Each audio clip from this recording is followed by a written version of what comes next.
It's a very special episode of With the First Pick. Ricky's going off to college. That's right. You may have heard. I don't know if the news is out there officially yet. No, I'm keeping it under the radar. So, okay. Well, Rick, I'll let you break the news. You got your you're giving it away with the T-shirt there, but what's going on? Yeah, no, I took a full-time job with the New York Jets as their senior football advisor. So what I'm doing, I'm going to be helping in any way I can with Aaron Glenn, with Darren Muji, the new general manager. Right now, my biggest project is trying to rebuild the football operation side of things. So there's a lot of changes going on up there, and kind of feel honored and privileged that they called me and asked me to be a part of it going forward. So a lot of phone calls, and any way I can help support the football ops side of it, that's kind of technically what my job is going to be. Well, if you need a strength coach, look no further. I can actually look right through that because I can see a lot further. All right, before we get going, Rick, and get into more details of what this means for us as a couple and the podcast, let's do this first. 221, this episode 221 episodes. Producer Claire is with us, which is awesome. And one last time, Rick, how many days? The 2025 NFL draft. Now I'm really panicking. There are only Ryan Wilson. Hey, Claire, did you know that there are only 77 days until the 2025 NFL draft? That's right. So just so we're clear, Rick will be he's expired from the podcast, to use Rick's parlance, which is a very sad day for us because, Rick, I went and counted. The podcast started November 28th, 2022. 802 days. 802 days. That's 221 crazy. Episodes. A lot of pro days, combines, senior bowls. You never made it to the Shrine Bowl, so we got one last Senior Bowl in last week, so that was fun. And, we can just sort of talk about your experiences. What do you got? My first draft coverage when I first met you out in Las Vegas. That's right. That's even before the podcast. So you had been the Vikings had expired you just mere weeks before, I believe. Yes. And Rick being Rick, months before I got expired. My time expired in January. Okay. Right, so we saw you in April in Las Vegas. Last time I saw you in a tie, if I recall correctly. And that was the last and only time. And then, if you recall, that I told you you were very tightly wound. You didn't have any fun. You looked very stressed. I was like, dude, you're just talking about the draft picks. You're not actually picking them, so you need to relax a little bit. And then I couldn't believe it because the rule in draft rooms is that you do not wear a tie on the third day. That's the working man's day.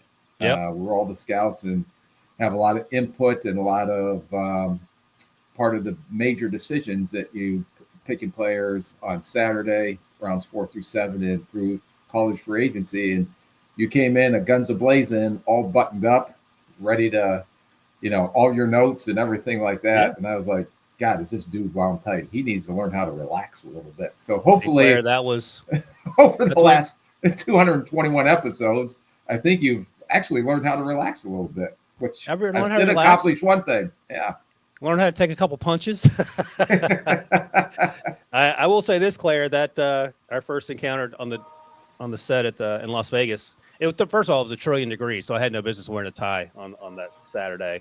Rick was much nicer then too. He's the more he knows you, the more he gives you the business. But so what are you gonna do tomorrow? What's on the docket for tomorrow for you? A lot of phone calls. Actually, my brother is flying in tonight, so we're going to spend kind of a family weekend here on the island.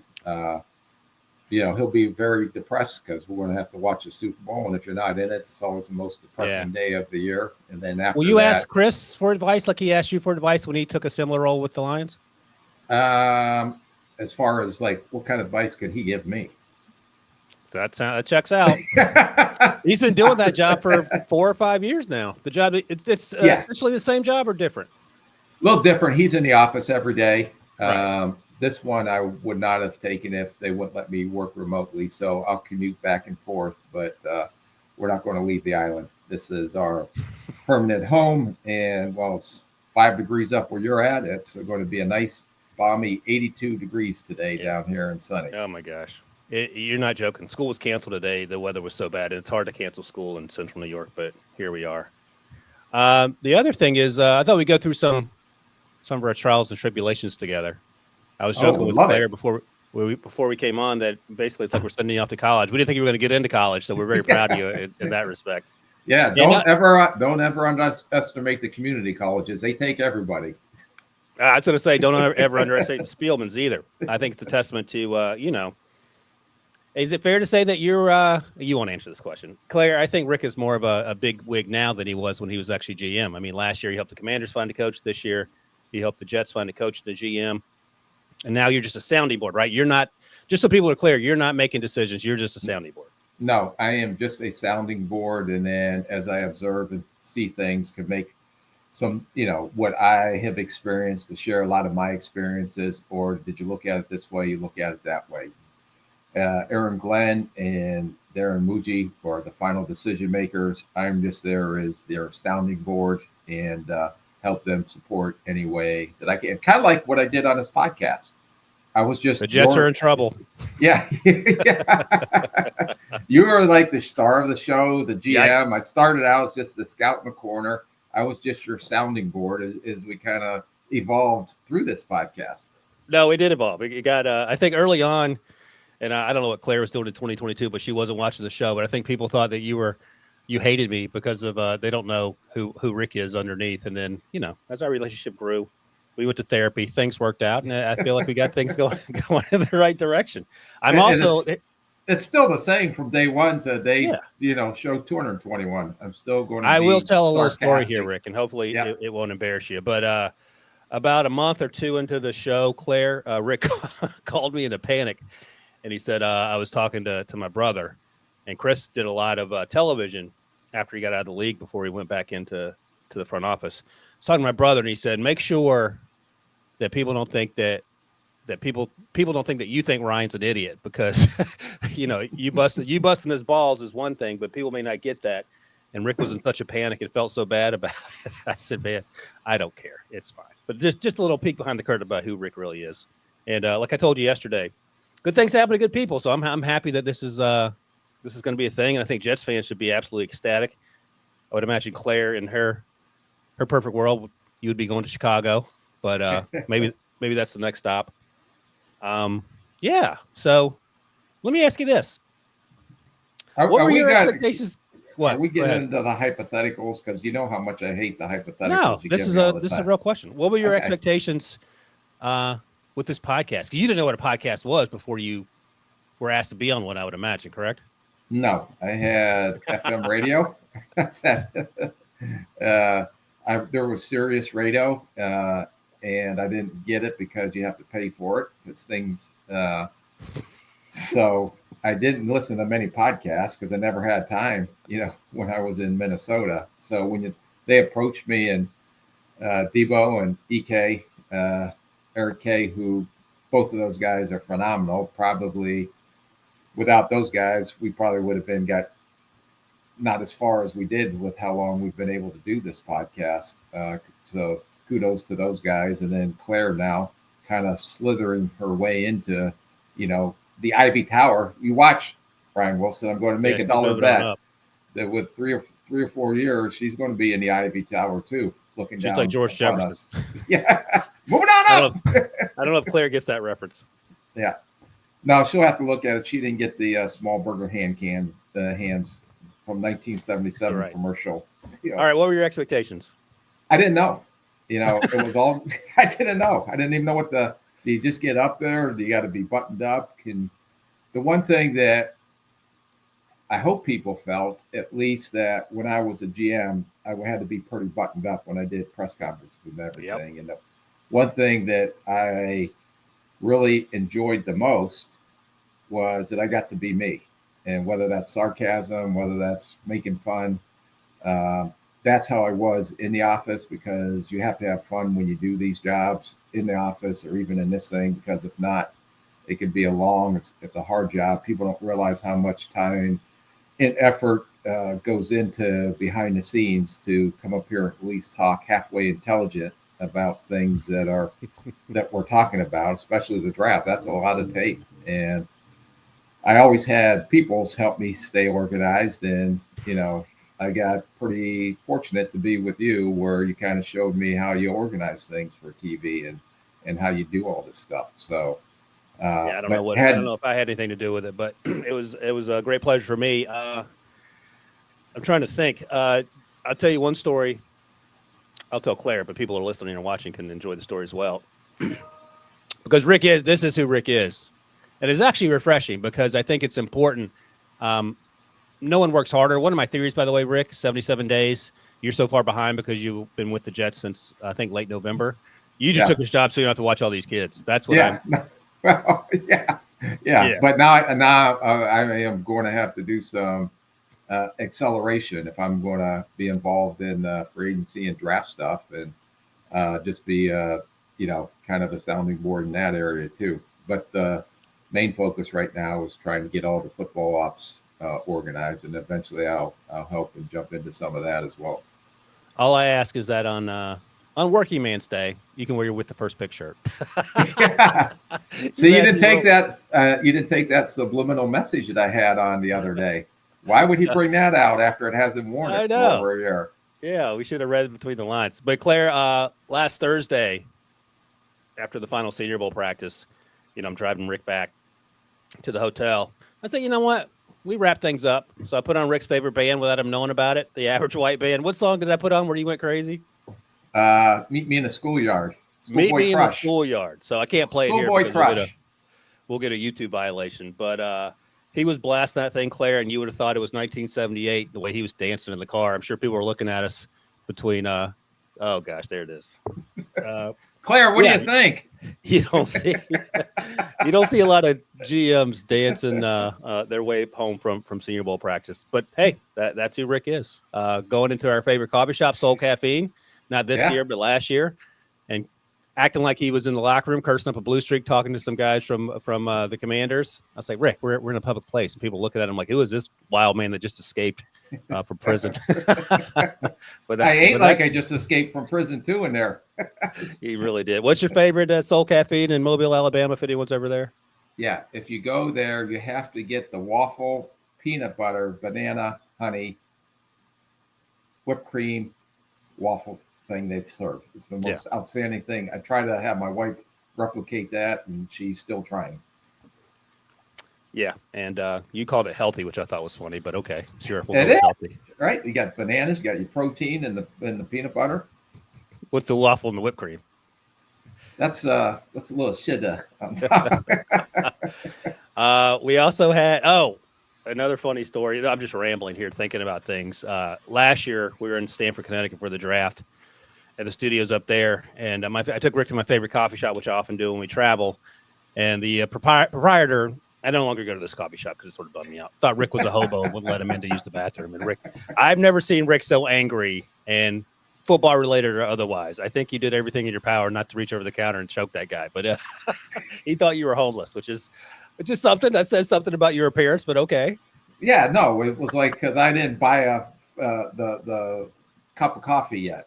He says you have to buy. Rick ran in to use the bathroom, and the guy's like, "What did he say to you?" I said, "Can I have the code to the bathroom?" And he says, "You have to buy something in order to use the bathroom." And I said, I didn't know you owned the bathroom because it's down the hallway in the building." And that was as close as Rick got to throwing hands, as the kids say. The other thing, Jaden Daniels Pro Day last year, which was a lot of fun. Did our little podcast from the baseball field next to the practice facility. Went to start the rental car, Claire, which literally had 500 miles on it. Couldn't get the parking brake off. Car started, but we just have to drive 150 miles with the parking brake on.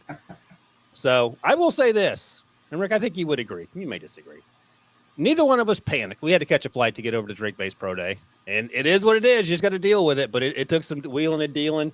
And, Rick once we got to Chapel Hill, we got there after taking a long Uber ride from Baton Rouge to the airport in New Orleans. I was up till 2 a.m. because the tow truck people kept calling me from Baton Rouge to let me know they found the car. Because I was like, oh, my God, I'm going to pay $80,000 for this stupid car that won't start because we had to leave it there. I had to run into the car dealership or to the Avis rental place, drop the keys off at the airport. You were yelling at me to hurry up. Yeah, because the Uber guy was charging us by the minute, and you were like walking moseyly up to the Avis thing, and I'm like, dude, this is costing us money. You gotta kick your arse into gear. That guy was fun too. Yeah. So we have all these sort of wild travel stories, which you don't get flying first class with the Vikings or now to be the Jets. You don't get to do the back roads anymore like you were a Blesto scout. No, but it always is nice to have that status because even it helps. It helps get you up there in the front of the plane.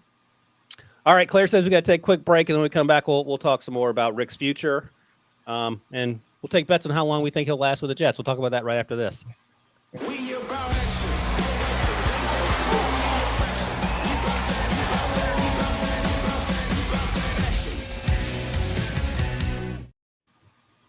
All right, Rick, if the Jets win the Super Bowl this year, will you come back to the With the First Pick podcast next year? Because you'll accomplish everything. Yeah. If the Jets win the Super Bowl, yeah. All right, that's $1 bet. That's $1 bet. Yeah. Then I'll come back and do the podcast with you. All right. Speaking of dollar bets, Claire, flash that graphic because Rick ain't getting out this easy. This is our official dollar bet tracker from over the summer until present day. The last one there at the bottom, the Bill Belichick one, is the one I asked Coop Patagna, our buddy 247 who follows college football closely right after Bill Belichick got hired. So we won't concern ourselves with that one. But let's go through these real quick. Michael Wilson, and we made these over the summer, most of these. Michael Wilson, 1,000 yards receiving. Rick, you win that $1. He only got 548. Michael Wilson needs to start repping his last name a little better. That's all I'm going to say. Marvin Harrison Jr. gets at least 1,150 receiving yards. Rick, he got 885, so we're even. Claire, I'll need you to keep score here. So Rick and I are even, 1-1. Most productive rookie season, Brian Thomas Jr., Keon Coleman, A.D. Mitchell. Rick took A.D., I took the field. Oh, Brian Thomas Jr. So 2-1. Ryan's winning. Justin Jefferson gets at least 1,350 receiving yards. Let me check that real quick. I think he's close. He might have gotten over that. Justin Jefferson got 1,533. Jeez. Okay. Well done. All right. Rick drafted that guy. Maybe he knows something about that. Oh, you said under. What? Yes. Oh, my gosh. I didn't know Sam Darnold was going to have that's right. The comeback player of the year. I just assumed that you said, yeah, but no, Sam Darnold, fair enough. All right, I'm up 3-1, Claire. This is going to be a whooping of epic proportions as I read down this list. I have to get off this podcast. No wonder I'm the worst better. No one asked me about my bets. Riley Leonard is drafted before Cam Ward. Rick said yes. That could happen. I'm assuming it won't. But let's just put it that way. I'll give that to you. All right, 4-1. James Pierce Jr. is the first edge off the board. I don't think I feel like Abdul Carter is going to be that guy. Yep. I'll give you that. That could be, we'll say 5-1 with an asterisk because the draft hasn't happened. Benjamin Morris, the Notre Dame cornerback who's been hurt for a while. And we said this before his hip injury. I think it's a hip injury early in the season. So sub 4.40, we'll put a pin in that because we don't know. And who knows if he even runs. We may never get the answer to that. Denzel Burke taken in the first round. Rick said yes. That feels like a long shot at this point. We'll see. I'm guessing that's a 6-1 asterisk unless you have some pushback. No, I don't see it. Carson Beck, top 10 overall pick. Now, I will let you have this until next year. I'll push this 1 year forward because he came back to school. That said, you're going to lose the next bet because he's not going to be the first QB drafted because he's not in this draft class. So that doesn't count. If he got pushed, then that goes. He ain't going to be the first QB drafted next year either. But who is going to be? Drew Aller is going first overall. Garrett Nussmeier, Arch Manning. Yeah, we'll see. We'll see. All right, I'll even let you push that one. I think it's still 6-1, Claire. Drafted first, Carson Beck or Jalen Milroe. I said Milroe. I win that one because I'm assuming he gets drafted. If he goes undrafted, then you can win that one. 7-1. All right, now things get interesting. Ashton Jeanty, top 15 overall pick. That is yet to be decided. You said yes. You still think that way? Yes. Okay, running back out of Boise State. So maybe you'll get 2. And this one obviously came before Kyron Lacey's off-field issues with the law that have yet to be decided in court, but we shall see. He was on the Senior Bowl roster, but he pulled out or he was moved off the roster at the last minute. Kyron Lacey, the wide receiver from LSU, drafted before Tez Johnson and Trey Harris. I don't think that's happening. No. So 8-1 by my unofficial count with an asterisk to wait on some things. That is that's the Carolina Panthers last year type. Yeah, but that's my job. I am the self-esteem coach on this podcast. Crush that one. So I really am building you up in your ability. I think you should start going on to the with the first pick, bold predictions and lead pipe lock bets of the week, Oh, look at because this you are guy. really good at this. Lead pipe locks. I love it. All right, so Jet stuff. You're gonna be doing that. You're gonna be doing the organizational stuff now. You get involved in the draft? You think you're gonna be at the combine or any pro days? Yeah, well, yeah, I'm sure I'll be at those places. Like I said, I report next Monday. I fly up into their headquarters up in Florham Park, New Jersey, and then kind of we'll start putting a lot of those things together. Then I know Darren Muji, those guys have already started on free agency. AG, Aaron Glenn's putting together the staff. They actually sat in my first staff meeting by Zoom yesterday on identifying the traits and what the coaches are looking for at each position. What's going to be the philosophy on the offensive and defensive side, not only the physical traits, but the characteristics and the mental makeup of the players. So if you think AG is intense, which he is, I have a feeling this is going to be a very intense football team. So, hey, how is it different than all your time in Minnesota? Is it noticeably different on day one, or does it feel sort of the same?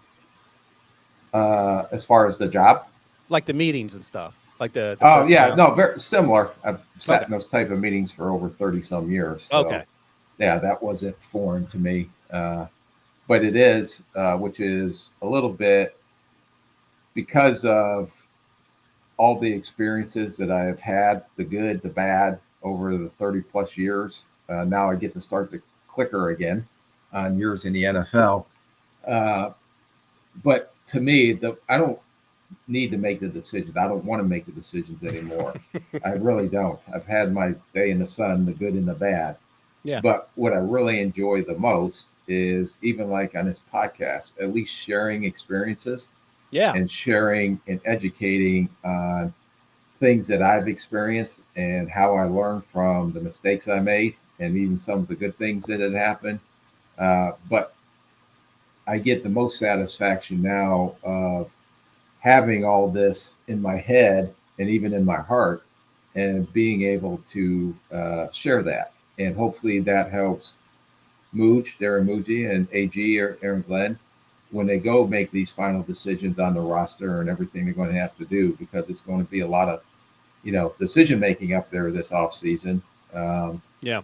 That at least I can, like I said, share. Well, if you're talking about this, this is what I saw when it happened to us, or this is what I experienced in that situation. So, to me, that's the most at this point in my career, because I'm getting, as we say, a little long in the tooth. Still got your hair. Still got the hair and the looks. I understand that. Claire, I know you're chuckling that. Yeah, you do, Rick. Thank you. But it's now it's to share and help people grow into these positions. It's funny you say that, because that's basically what Chris said over the summer when we spoke to him, that he made it clear on day one to Brad Holmes and to Dan Campbell that his job isn't to take their jobs. He's had his moment in the sun. His job is to get the Panthers, the Lions, to where they need to be. And I think that's uncommon, just based on my experience on the outside looking in. You know better than me, because we talk about it all the time, especially when the chips are down. Game of Thrones starts happening and people are trying to cover their ass. And you've seen that movie enough to not. You're at the point where you don't care about it. Is what I'm getting No, how many times have I said in this podcast, I don't care. I'm just a lot, and mostly to me. yeah, yeah, and to a lot of other people.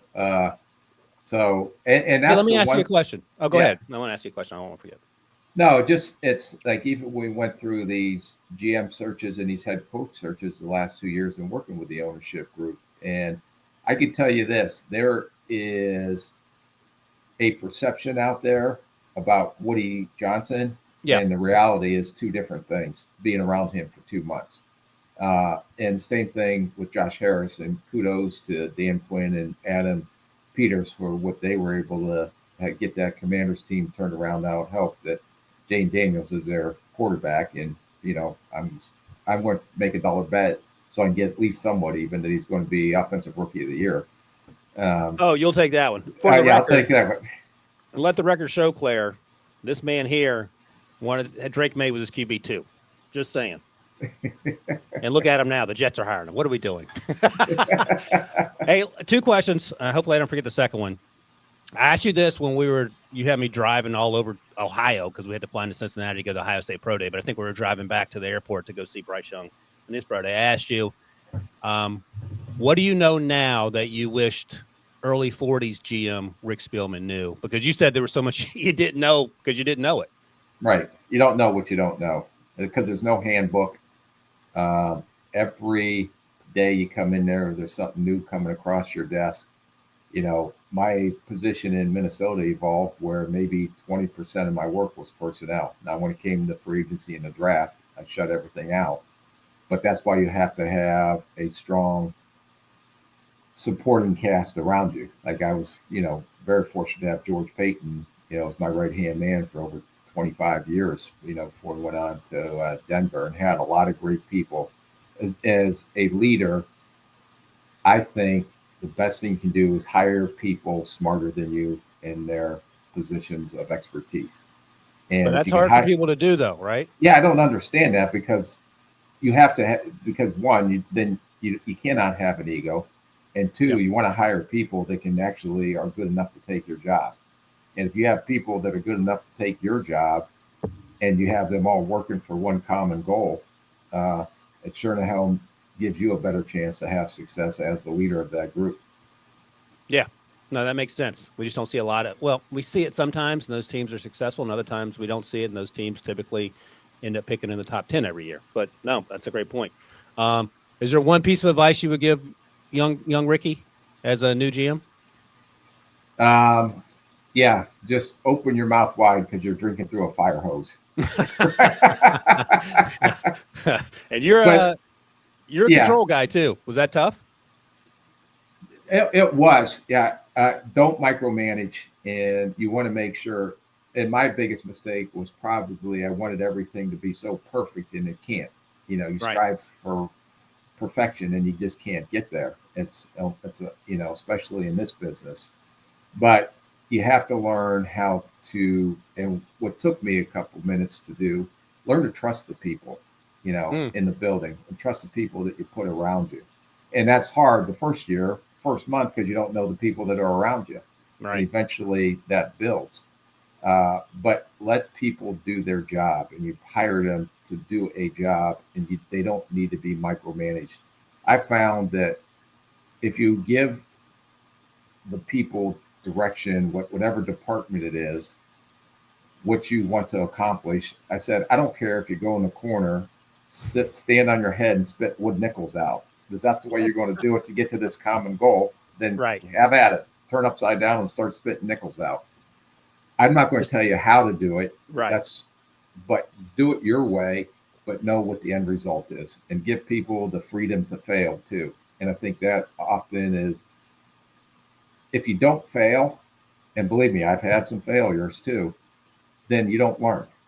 Now, it's your fault if you make a mistake or you fail and you don't learn from that mistake. And so, but in order to grow, you have to make mistakes, which, you don't want to make mistakes, but when you do make them, learn from them so you can grow and maybe not make the same mistake twice. And to me, that's where you excel. And these guys get, winning organizations is they're not afraid to let people, whether it's in the analytics or whether in this, you can't make a deadly mistake, as far as you can't run the plane into the mountain. No, don't run the plane into the mountain. But if you want to try something this way, something different, and it fails, okay, we'll go back to the drawing board and look at another way to, as analytics, I said, put the silver ball and watch it come down the chute and see what it spits out. So, but yeah, give them enough flexibility to not be afraid to make a mistake. And usually their results end up being a lot better than if you're micromanaging and not letting them do that. That should make Jets fans very happy, because I think one of the frustrations with Jets fans is that the Jets have done the same thing over and over again. And Rick's going to come in and hopefully help institute change along with AG and Darren Muji. Going to take a quick break, Rick, and I think might have a special guest for you when we come back. We'll see. Gives it to Jenkins for the championship.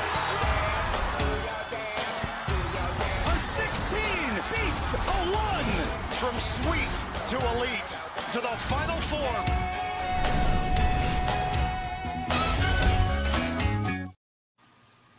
All right, Claire. Actually, before Claire, the last little break reminded me. I don't know if we're going to revoke your Paramount Plus subscription or we'll give it to you for free. We'll figure that out. That's going to be the next staff meeting. I jumped through all those hoops to get the Paramount Plus for you, and this is how you treat it. Can I wait till I get through the agency? Let me know. Yeah. And then we'll reevaluate. We'll send it up to the bean counters. Hey, look who it is. It's Debo. Oh, Debo.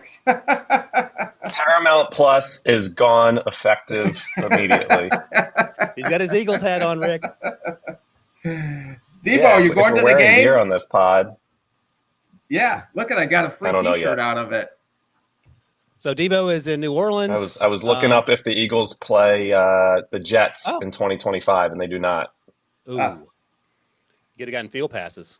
Yeah, no, Debo, I would have got you all hooked up. But you would have, but you would have had to wear Jets gear. Yeah, Jets gear. Hey, Debo, let me ask you. Because Debo, as Rick noted, he's way up the org chart now. When he started, he was just a lowly producer, and Claire will be following his footsteps. So don't. Claire's more than just a lowly producer. Yeah, but look where he ended up. So I'm saying you got to start somewhere. Debo, what were your? Because I don't know if you were listening early on. I was joking with Rick about the first couple months where people thought Rick just hated me, and things the tide sort of turned. What were your initial impressions of the podcast when we started with hard-edged Rick, if we could call him that? I think he has come a long way. I think it's pretty hard to generate loyalty out of thin air on a podcast. But Rick was always super authentic. He was able to build a relationship with you, and I think he worked hard at that, and build the audience. So that's the coolest part to me. He frustrated me a ton with his jokes and laughing at himself and playing dumb with all his rules. But I did have a blast. We will not miss that, Rick. Create something from scratch. I just wanted to pop on. I wanted to. Sorry if my delay is bad. I wanted to thank Rick for lighting a fire under Howie Roseman in 2020. That means a lot to me. As Ryan likes to say, Rick doesn't like to admit he's a good guy, but I think he really evolved in media. I think he asked a lot of questions. He was curious and willing to improve the pod. He still doesn't know how to start a podcast on his phone, but it's been a blast. What do you want to say, Rick? I was Debo. Once I go back, because I always do an after-action review, there's a lot of suggestions that I will continue to maybe shoot your way. I know you're really looking forward to those. The one thing, though, that drives me crazy, besides your rules that are not very defined, that's very generic on the rules that in every podcast we did, is we have to change that 5-star review thing, because that still drives me crazy. This is why you got fired, Rick. No, my time expired. Well, I'm glad Debo hopped in. I'm glad that's how much you meant to us, Rick. Debo stopped his busy day. Neither you nor I are at the Super Bowl. Just Debo this time. So, that's where the things are going. But Debo took time out from his busy schedule to say goodbye. So what do you got, Debo? Anything else you want to say? Go Birds. Good luck, Rick. I hope you win a title. If not, we'll see you in 2026, 2027. Debo, just save a spot for me, because you never know how this goes. But in all honesty, it was without your leadership on this thing, without the direction in Eric K as well. But I know you were the mastermind that came up with this ridiculous idea of having the draft podcast. It turned into, I think, a little bit more than just a draft podcast. But honestly, without your guidance and without your tutelage and without your patience for me bitching about everything, but that's my wife calls me a sport bitcher, just the bitch. So, can confirm. Yes. I don't know if we would have made it past the 100 show mark or even the 200 show mark. Of course. But thank you, Debo, for everything, and thank EK for everything, because this side of CBS Sports, the podcast side, is second to none on how you treat your people and how you develop your people. Yeah, thank you, Debo. Debo's come a long way. Appreciate that, Rick. How are you going to consume the podcast in the future if you wanted to check it out? How are you going to listen or watch? I would probably be texting Ryan on how do I do because you this. say you're interested. I'm going to have to get some direction on how to do that on my phone, because I will have Claire get a VHS copy to you in the mail every Thursday. Okay.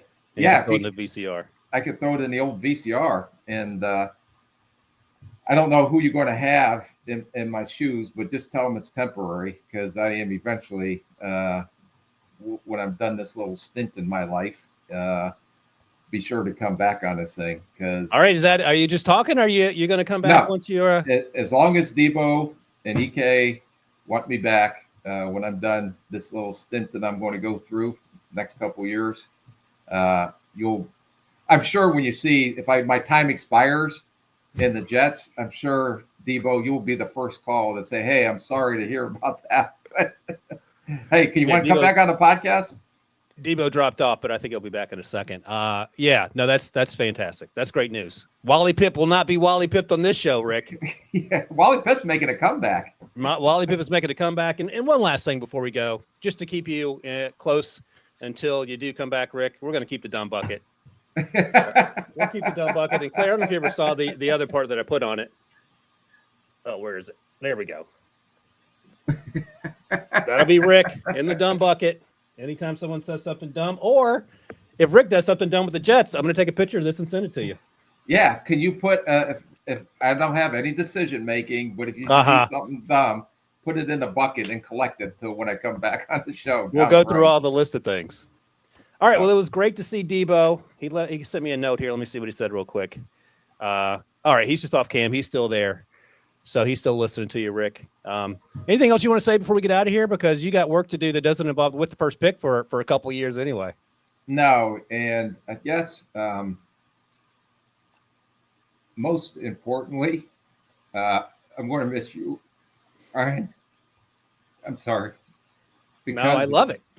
Of our Look, I will say this. I told you this yesterday. I've been here since 2011 at CBS, which is crazy in and of its own self. This has been the best 2.5 years of my professional career at any job. So this has been so much fun for me, and I'm glad that we got a chance to work together. And I'm glad that I didn't wear you out,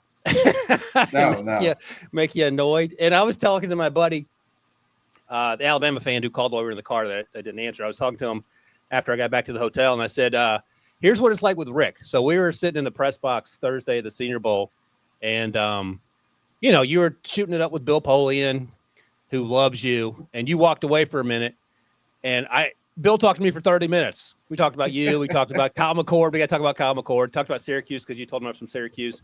I said to my buddy, if I told you 10 years ago I had a 30-minute conversation with Bill Polian, you'd wonder what planet I fell on and how that worked itself out. But you've always been incredibly welcoming to me when you're around your NFL guys, and I've made connections and friends through you in that way, and it's been a great ride for me. And our buddy Coop said this last week. He said, "Look, let's be real. We're all on borrowed time with Rick because he's too good not to end up back where he currently is." But I am. I think everything happens for a reason. Like when you were driving to the Motel 6 with your two dogs, you didn't think that the podcast was going to be a good experience for you because you didn't know what a podcast was. No, I didn't know what I was going to do. Yeah. So yeah, and look at that. Baby Jesus put me in your life. So, yeah, no, it's been great. And I look forward to, like I said, hopefully you guys win the Super Bowl and you can come back next year.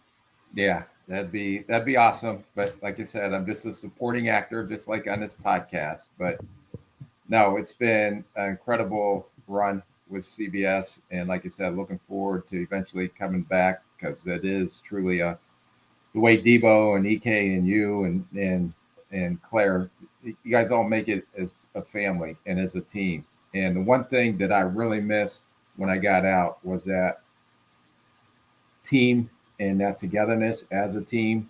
and I didn't have that, and this fulfilled that I was, truly missing. Now I'm going to be part of another team here coming up, but when you get used to that for 30 some years, and all of a sudden that's not part of your life anymore, you find a way to fill that void. And I don't think there's any other way I could have had that void filled without being part of with the First Pick podcast. Yeah, well, I'm glad we were part of that. I'm glad you didn't turn to drugs as a way to deal with with that loss. So that's perfect.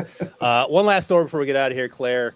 Right after the 2022 draft, where Rick and I worked together for the first time in Vegas, that fall, and this was crazy to me, Rick, you would call me before we started the podcast a couple months later, November, and we would talk through prospects like at 90 minutes at a time. And I was like, why does this guy want to talk to me about prospects? But you were so used to having that routine in your life. It was, a game changer for me. You were just having an opportunity to hear some idiot talk up. And that's when I knew you were full of crap, because I talked to you about Olaf Ashanu, and this is the year before he came out. He was only 20 at the time. And I pulled the Rick Spielman, Robert Porcher. It's like, I think he's probably going to be pretty good. He goes, he's terrible. Typical Rick, just saying automatically he's terrible. And I was like, oh, okay, maybe he is. But if I've learned anything from you is have an opinion and stick to it. You might be wrong, but you don't need a bunch of flip-floppers, as you like to call me, or fish. And I'll take that going forward till I see you in a couple of years. Yeah, no, that was the one thing I always enjoyed, was seeing how strong you were with your convictions. I knew what I knew. I knew he was going to be a really good player.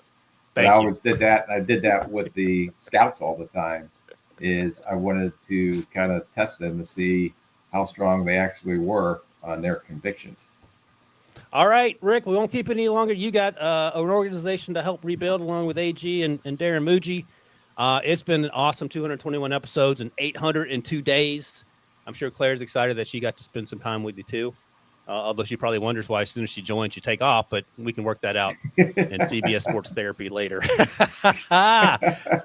We're extremely happy for you, proud of you, which is a weird thing to say because you've accomplished so much. But the podcast, like I said, has been the greatest experience of my professional life. And I'll be honest, it might be more exciting than me having kids. I'm just going to put that out. So we'll see.